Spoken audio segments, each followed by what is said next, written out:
जैसा कि हमने पिछले वीडियो में देखा था कि फैंगयान जंगल से बाहर कुत्तों की तरह भागने लग रहा था और तभी जियान उनका उन दो एल्डरों का गेम बजा देता है। अब फैंगयान भागते हुए चिल्लाकर कह रहा था कि भाइयों तुम टेंशन मत लेना, मैं डेमन फ्लेम वैली के एक्सपर्ट्स को लेकर यहां आता हूं और फिर हम इन शोगेट के लोगों को कुत्तों की तरह भगा भगा कर मारेंगे।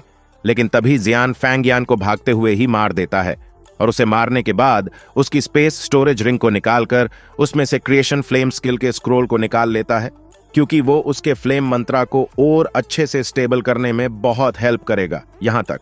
और हां दोस्तों, अगर आपने अभी तक इसका पिछला एपिसोड नहीं देखा तो इसे देखने के बाद उसे भी देख लेना, लिंक डिस्क्रिप्शन में है।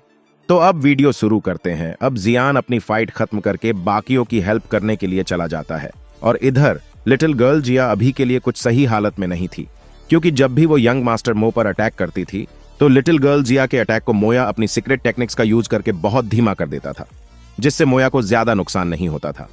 अब जियान लिटिल गर्ल जिया को ऐसी हालत में देखकर उसके पास जाने लगता है, लेकिन तभी लिटिल गर्ल जिया जियान से कहती है कि मैं इन चूजों को देख लूंगी और तुम बाकियों की हेल्प करो। और जियान अच्छे से जानता था कि लिटिल गर्ल जिया अभी इस टाइम अपनी फुल पावर्स का यूज नहीं कर रही है। अगर वो अभी पूरी पावर्स का यूज करे तो वो एक दाओजोंग से भी फाइट कर सकती है। और अब क्यों ही शान अपना खुराफाती दिमाग चलाते हुए मोया से कहता है कि हम पहले इस छोटी बच्ची को पकड़ लेंगे और फिर जियान से इसके बदले बॉडी ट्रांसफॉर्मेशन स्लाइवा और जोंग ब्रेकिंग पिल को ले लेंगे। और फिर दोनों हंसने लगते हैं, लेकिन तभी लिटिल गर्ल जिया में से एक पर्पल कलर की लाइट निकलने लगती है और लिटिल गर्ल जिया तभी एक सुंदर लड़की में बदल जाती है। और दोस्तों, तुम्हें पता ही होगा, जब लिटिल गर्ल जिया अपना दोहोंग लेवल का ब्रेक थ्रू कर रही थी तभी भी वो एक सुंदर लड़की में बदल गई थी और इस टाइम भी ऐसा ही होता है। और जब जियान लिटिल गर्ल जिया को देखता है जिसके कपड़े थोड़े फटे हुए थे तो वो थोड़ा हैरान हो जाता है। और इधर क्यों ईशान और मोया के मुंह में तो लिटिल गर्ल जिया को देखकर पानी आ जाता है, लेकिन तभी लिटिल गर्ल जिया लाइट की स्पीड से क्यों ईशान और मोया के पास आ जाती है और फिर लिटिल गर्ल जिया मोया को कुत्तों की तरह किक मारती है, जिससे मोया खून की उल्टियां करते हुए बहुत दूर जंगलों में जाकर गिरता है। और यह देखकर क्यों ईशान की फटकर हाथ में आ जाती है। अब जियान लिटिल फेरी डॉक्टर और फर्स्ट एल्डर सुकियान को मो जिंगतियान और हानफेंग से फाइट करते हुए देखने लगता है। और इस टाइम जियान को लिटिल फेरी डॉक्टर को देखकर तो ज्यादा टेंशन नहीं होती, क्योंकि वो तो इस टाइम मो जिंगतियान को अच्छे से हैंडल कर रही थी। और जियान ये भी जानता था कि अगर लिटिल फेरी डॉक्टर को मो जिंगतियान को हराने में कोई प्रॉब्लम होती है तो उसके पास उसकी वॉयफुल पॉइजनस बॉडी है, जिसकी हेल्प से लिटिल फेरी डॉक्टर मो जिंगतियान को भगा भगा कर मारेगी। और दूसरी ओर फर्स्ट एल्डर सुकियान और हानफेंग की फाइट में फर्स्ट एल्डर सुकियान अभी कुछ डिसएडवांटेज में जा रहे थे और इस टाइम हानफेंग अभी फर्स्ट एल्डर सुकियान पर भारी पड़ रहा था, क्योंकि होल ऑफ सोल वालों ने हानफेंग को काफी पावर्स दी थी। तभी हानफेंग फर्स्ट एल्डर सुकियान से कहता है कि अबे बुढ़े, तुझे क्या लगा था कि मैं वही पहले वाला हानफेंग हूं? अगर मेरे पास मेरी सी हॉट फ्लेम होती ना तो मेरे लिए तुम्हारा गेम बजाना इतना मुश्किल ना होता। जिस पर फर्स्ट एल्डर सुकियान हानफेंग से कहते हैं कि पड़े ही तुम्हारी पावर्स इन कुछ सालों में बहुत बढ़ गई हो, लेकिन फिर भी तुम्हारे लिए मुझे हराना इतना आसान नहीं होगा। और अब जियान हानफेंग के थोड़े पास आकर अपने एंग्री बुद्धा लोटस को चार्ज करने लगता है। और जब हानफेंग जियान को अपने एंग्री बुद्धा लोटस को चार्ज करते देखता है तो उसकी फट जाती है, क्योंकि जियान ने पहले भी इसी एंग्री बुद्धा लोटस से हानफेंग को अधमरी हालत में पहुंचा दिया था। और अगर जियान ने अब की बार भी इस एंग्री बुद्धा लोटस को मेरे ऊपर छोड़ दिया तो मेरी हालत इस अटैक से खराब होनी पक्की है। और तभी वो जियान को एंग्री बुद्धा लोटस बनाने से रोकने वाला था, लेकिन तभी फर्स्ट एल्डर सुकियान हानफेंग से फाइट करने लगते हैं। और तभी हानफेंग फर्स्ट एल्डर सुकियान पर एक पिलर अटैक को बनाकर उससे अटैक कर देता है, जिसे फर्स्ट एल्डर सुकियान डोज कर लेते हैं और जिससे वो पिलर अटैक पीछे चट्टानों में लगता है और वहां से चट्टानें टूटने लगती है। और इधर जियान ने भी दो फ्लेमों को, ग्रीन लोटस फ्लेम और फोलन हार्ट फ्लेम को मर्ज करके एक एंग्री बुद्धा लोटस को लगभग बना ही लिया था। और जियान के उस एंग्री बुद्धा लोटस से बहुत भयानक एनर्जी निकलने लगती है। तभी मो जिंगतियान भी इस एनर्जी को देखकर बहुत डर जाता है, लेकिन वो अभी लिटिल फेरी डॉक्टर से फाइट करने में बिजी था, इसलिए वो जियान को एंग्री बुद्धा लोटस बनाने से रोक नहीं पाएगा। और तभी मो जिंगतियान चिल्लाते हुए हानफेंग से कहता है कि तुम इस लड़के के खतरनाक अटैक से बचकर रहना, वरना तुम्हारा काम तमाम हो जाएगा। अब इधर लिटिल गर्ल जिया भी क्यों ईशान के कान के नीचे रखकर बजा देती है, जिससे वो भी नीचे जाकर पड़ता है और उसकी हालत भी बहुत खराब हो जाती है। अब लिटिल गर्ल जिया फिर से अपनी बच्ची वाली फॉर्म में आ जाती है और फिर लिटिल गर्ल जिया जियान के पास आती है। तभी जियान भी अपने एंग्री बुद्धा लोटस को बना लेता है और तभी जियान लिटिल गर्ल जिया को रिकवर होने के लिए एक पिल देता है। और फिर जियान मो जिंगतियान से कहता है कि सेक्ट लीडर आप दोनों में से मेरे इस अटैक को कौन लेना चाहेगा, जिस पर मो जिंगतियान की जियान के एंग्री बुद्धा लोटस को देखकर फट जाती है और वो भी जानता था कि जियान का यह अटैक बहुत ही खतरनाक है और पहले ही लिटिल फेरी डॉक्टर ने मो जिंगतियान को भगा भगा कर मारा था। और अब मो जिंगतियान के अंदर इतनी हिम्मत नहीं थी कि वो जियान के अटैक को भी झेल सके। और फिर मो जिंगतियान कहता है कि अगर मुझे ये अटैक लग गया ना तो भाई मेरे तो यहां पर तोते से उड़ जाएंगे। अब मो जिंगतियान जियान से बड़े प्यार से कहता है कि चीफ जियान, अब इसमें मुझे कोई शक नहीं है कि आप इतनी कम उम्र में शोगेट के लीडर हो। और दोस्तों, उसको ऐसे लहजे में बोलते देखकर ऐसा लग रहा था कि वो अब जियान के मामले में टांग नहीं अड़ाएगा। तभी लिटिल फेरी डॉक्टर भी जियान के पास चली जाती है और अब मो जिंगतियान अपने आसपास अपने बेटे मोया को देखने लगता है। और जब मो जिंगतियान अपने बेटे और क्योई शान को नीचे देखता है तो वह बहुत तेजी से उनके पास चला जाता है और तभी वह अपने बेटे मोया की कुत्तों जैसी हालत को देखकर लिटिल गर्ल जिया पर गुस्सा हो जाता है। लेकिन जियान और लिटिल फेरी डॉक्टर को उसके साथ देखकर वो कुछ नहीं कर पाता है। अगर वो दोनों अभी लिटिल गर्ल जिया के पास ना होते तो मो जिंगतियान उसे मारते टाइम जरा भी नहीं सोचता। अब इधर जियान का भाई जियोली भी अपनी फाइट खत्म करके शोगेट और जीनन एकेडमी के लोगों के साथ जियान के पास आ जाता है। और जब जियोली जियान के हाथ में एंग्री बुद्धा लोटस को देखता है तो वो थोड़ा हैरान होकर जियान से कहता है कि छोटे भाई, तुम्हें बिना फाइट करे किसी को कैसे डराना है, वो तुम्हें अच्छे से आता है। जिस पर जियान एक स्माइल करते हुए कहता है कि मुझे नहीं लगता है कि ये बुढ़ा ऐसे हार मानने वाला है। तभी हान फेंक के चिल्लाने की आवाज आती है और वो मो जिंगतियान से चिल्लाते हुए कहता है कि तुम्हें क्या लगता है कि मुझे मारने के बाद ये लोग तुम्हें आसानी से छोड़ देंगे? ऐसा तो ये बिल्कुल भी नहीं करेंगे, क्योंकि ये तुम्हें अकेला होते ही तुम्हारा गेम बजा देंगे। अब मो जिंगतियान कुछ टाइम सोचने के बाद हान फेंग से कहता है कि अबे तू मुझे मत बता कि मुझे क्या करना है, और मुझे तुम्हारे ऑफर के बारे में अभी भी याद है, लेकिन उस ऑफर के लिए मुझे जिंदा भी तो रहना चाहिए ना, और ये अच्छा होगा कि तुम हमारे ब्लैक एम्परर सेक्ट के मामले से दूर ही रहो। अब मो जिंगतियान को ऐसा बोलते देखकर हान फेंग भी हैरान हो जाता है। और अब मो जिंगतियान ने पार्टी बदल ली थी तो अब हान फेंग अकेला ही रह गया था, तो उसके लिए अब बहुत ही प्रॉब्लम्स होने वाली थी, क्योंकि वो एक साथ दो दाऊ झोंग का मुकाबला नहीं कर सकता था। और उसके अलावा जियान भी तो था जो किसी भी टाइम उस पर एंग्री बुद्धा लोटस से अटैक करके उसकी धोती गीली कर सकता था। और अब फर्स्ट एल्डर सुकियान भी जियान के पास आ जाते हैं।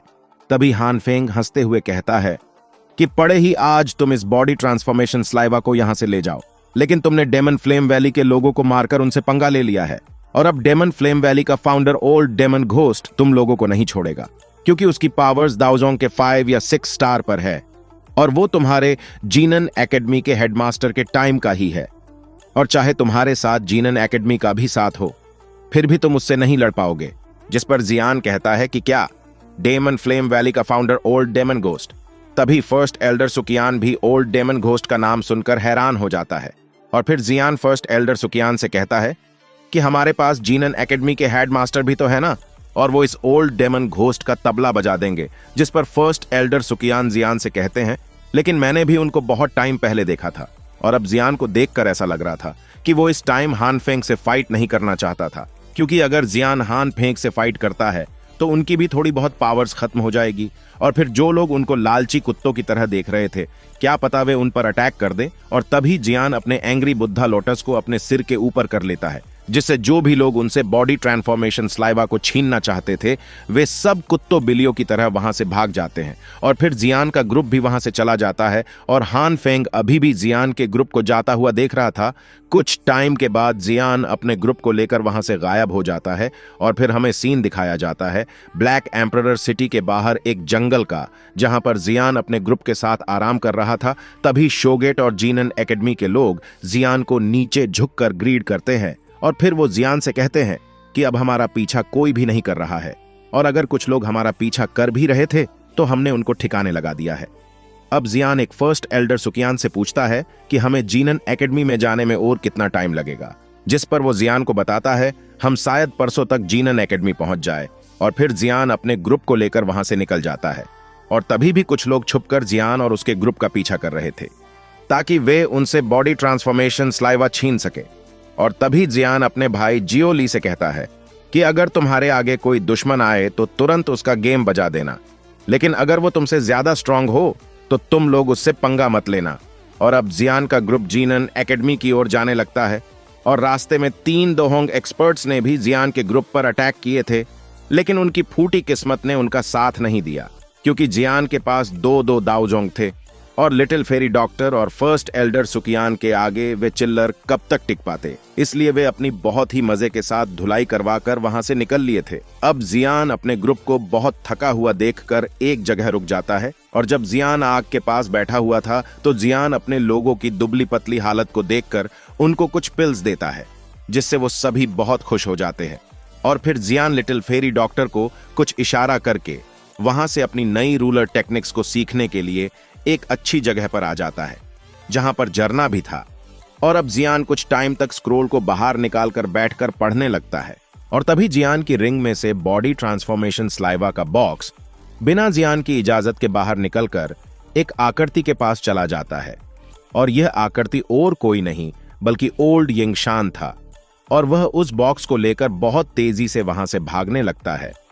तभी ओल्ड यिंगशान पर पीछे से कोई अटैक कर देता है, लेकिन ओल्ड यिंगशान उस अटैक से बच तो जाता है, लेकिन ओल्ड यिंगशान चिल्लाकर कहता है कि अरे भाई, कौन हो आप जो मुझ पर ऐसे छुपकर अटैक कर रहे हो। और इसके साथ ही वहां पर एक स्मोक फैलने लगती है और उस स्मोक में पॉइजन भी था, लेकिन ओल्ड यिंगशान अपना एक हाथ हिलाता है जिससे वो स्मोक हवा में गायब हो जाती है और तभी कुछ आकृति दिखाई देती है, जिनमें से एक फर्स्ट एल्डर सुकियान और दूसरी लिटिल फेरी डॉक्टर थी। अब ओल्ड यिंगशान की इन दोनों को देखकर सिट्टी गुल हो जाती है और तभी ओल्ड यिंगशान के पीछे से किसी के हंसने की आवाज आती है और जब ओल्ड यिंगशान पीछे देखता है तो उसे जियान दिखाई देता है। अब जियान ओल्ड यिंगशान को देखकर हंसते हुए कहता है कि तुम्हें क्या लगा था कि तुम अपने आध्यात्मिक शक्ति को इस बॉक्स में डालकर हमें दे दोगे और हमें इसके बारे में कुछ पता ही नहीं चलेगा। और अब ओल्ड यिंगशान जियान की बात सुनकर एकदम हक्का बक्का रे जाता है, क्योंकि दोस्तों ओल्ड यिंगशान अपनी आध्यात्मिक शक्ति को इस बॉक्स में डालकर यह सोच रहा था कि जब हान फेंग, मोजिंग तियान और जियान और उसका ग्रुप आपस में मरकट जाएंगे और जो लास्ट में बचेगा मैं उसको मारकर फिर से इस बॉक्स को हासिल कर लूंगा, लेकिन ऐसा हुआ नहीं। इसलिए ओल्ड यिंगशान जियान के अकेले होने का इंतजार कर रहा था और अब जैसे ही जियान अकेला हुआ तो ओल्ड यिंगशान ने वो बॉक्स ले लिया।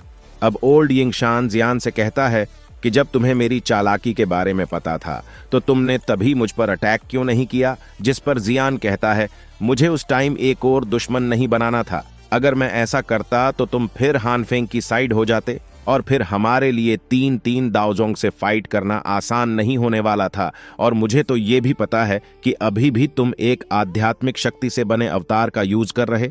और यह सुनकर ओल्ड यिंगशान के तोते उड़ जाते हैं। अब जियान ओल्ड यिंगशान से ईस्ट साइड की ओर इशारा करते हुए कहता है कि अगर तुम हमें बॉडी ट्रांसफॉर्मेशन स्लाइवा को दे देते हो तो ठीक है, वरना हम तुम्हारी असली बॉडी पर अटैक कर देंगे। अब ओल्ड यिंगशान की हवा टाइट हो जाती है। फिर वो कहता है कि अगर तुम लोगों ने ऐसा कुछ करने के बारे में सोचा भी तो मैं इस बॉडी ट्रांसफॉर्मेशन स्लाइवा को नष्ट कर दूंगा। अब जियान ओल्ड यिंगशान से बड़े अच्छे से बात करते हुए कहता है कि हमें बस बॉडी ट्रांसफॉर्मेशन स्लाइवा चाहिए, हमारी तुम्हारे साथ कोई दुश्मनी नहीं है। और अगर तुम बॉडी ट्रांसफॉर्मेशन स्लाइवा को दे देते हो तो हम तुम्हारी असली बॉडी को कुछ नहीं करेंगे, और मैं ये वादा करता हूं। अब ओल्ड यिंगशान फर्स्ट एल्डर सुकियान और लिटिल फेरी डॉक्टर को अपनी ओर गुस्से में घूरता हुआ देखता है तो उसे बहुत डर लगने लगता है। तभी ओल्ड यिंगशान उस जेड बॉक्स को ऊपर उछालकर कहता है कि ठीक है, लेकिन तुम्हें इसके अंदर से बॉडी ट्रांसफॉर्मेशन कोर की जानकारी हासिल करने में बहुत प्रॉब्लम होगी। जिस पर जियान ओल्ड यिंगशान से कहता है मुझे पता है, और वैसे भी हमें वो बॉडी ट्रांसफॉर्मेशन स्लाइवा किसी दूसरे काम के लिए चाहिए। अब जियान की बात सुनकर लिटिल फेरी डॉक्टर की आंखों में चमक आ जाती है, क्योंकि जियान उसकी बॉडी को ठीक करने के लिए इतने दाऊजोंग से पंगा ले चुका है और जिससे उसकी जान को भी खतरा है, लेकिन फिर भी वो मेरे लिए इतना सब कर रहा है। अब जियान उस बॉक्स को अपनी फोर्स का यूज करके अपनी ओर खींच लेता है और ओल्ड यिंगशान जियान को इतने सेफ तरीके का यूज करते हुए देखकर बहुत हैरान होता है। और फिर ओल्ड यिंगशान का आध्यात्मिक अवतार वहां से गायब हो जाता है। अब जियान अपनी फॉलन हार्ट फ्लेम से उस जेड बॉक्स को जलाकर बॉडी ट्रांसफॉर्मेशन स्लाइवा के चारों ओर एक सील बनाकर उसे एक नए बॉक्स में रखकर अपनी स्टोरेज रिंग में रख लेता है। और फिर जियान फर्स्ट एल्डर सुकियान और लिटिल फेरी डॉक्टर से कहता है कि अब हमें जीनन एकेडमी की ओर चलना चाहिए। और इधर ओल्ड यिंगशान की आंख खुलती है जो एक गुफा में चट्टान के ऊपर बैठा था। और ओल्ड यिंगशान को इस टाइम जियान पर बहुत गुस्सा आ रहा था। और अब जियान एक पहाड़ की चोटी पर आकर खड़ा हो गया था जहां से एक छोटा सी सिटी दिखाई दे रही थी जिसका नाम पीस टाउन था। अब जियान के ग्रुप के पीछे कुछ दूरी पर एक पेड़ पर हानफेंग दिखाई देता है जो हंसता हुआ कहता है कि जूनियर, तुमने डेमन फ्लेम वैली के 3 एल्डरों को निपटाकर अपनी ही कब्र खोद ली है। अब तुम ज्यादा टाइम तक छुप नहीं पाओगे। और अब इधर जियान फर्स्ट एल्डर सुकियान के साथ अपने ग्रुप और शॉगेट के लोगों को लेकर पीस टाउन में चला जाता है। और तभी पीस टाउन से 10 पावरफुल आकृतियां बाहर आ जाती है। और उसके पीछे से कुछ टाइम बाद एक बुढ़ा आता है और उस बुढ़े का नाम हुगन था। फिर हुगन फर्स्ट एल्डर सुकियान से कहता है कि अगर तुम इन कुछ दिनों में वापस ना आते तो हम वहां पहुंच जाते और उन डेमन फ्लेम वैली के सभी लोगों को नींबू की तरह निचोड़ देते।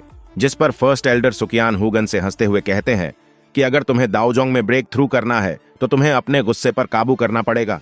अब जोली जियान से कहता है कि छोटे भाई, जब तुम यहाँ जीनन एकेडमी में आए थे तो तुम दादाउसी पर थे, लेकिन आज तुम अपने आप को देखो कि तुम अब कितने पावरफुल बन गए हो। और इसी के साथ ही आज का यह एपिसोड खत्म होता है। अगर आप सभी अगला एपिसोड चाहते हो, वीडियो को लाइक और चैनल को सब्सक्राइब कर लो। तो फिर मिलते हैं अगली वीडियो में। तो अभी के लिए बाय बाय दोस्तों।